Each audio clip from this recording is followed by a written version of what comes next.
पूर्व मुख्यमंत्री डॉक्टर रमन सिंह आज प्रेस ले चर्चा करत कही कि कांग्रेस 2019 के अपन चुनावी घोषणा पत्र में एपीएमसी एक्ट ला समाप्त करे के बात कहे रही से, जेमें निर्यात और अंतरराज्यीय व्यापार घलो शामिल रही से, जिन्हा जम्मो प्रकार के प्रतिबंध ले मुक्त रही। रमन सिंह कही कि कांग्रेस अब ओछी राजनीति करत हुए कानून के विरोध करत है। 2019 के कांग्रेस घोषणा पत्र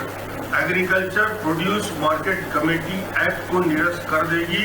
कृषि उत्पादों के व्यापार की व्यवस्था करेगी, जिसे निर्यात और अंतरराज्य व्यापार भी शामिल होगा, जो सभी प्रतिबंध से मुक्त होगा। यह घोषणा पत्र उनकी वेबसाइट में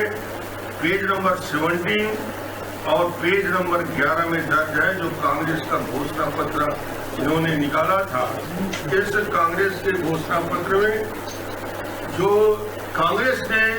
अपने घोषणा पत्र में जिस बात की बहुत डिटेल इसमें मैं नहीं जाना चाहता, और यही कहूंगा कि कांग्रेस पार्टी ने 29 के manifesto Congress will repel the agriculture produce market committee act and make the trade in agriculture produce including export and inter-state trade free from all restriction. The manifesto can be seen, ये आपको website में available है, देख सकते हैं। ये कांग्रेस ने कहा था, जो आज नेतृत्व कर रही है और पूरे देश में किसानों को भ्रम फैलाने का काम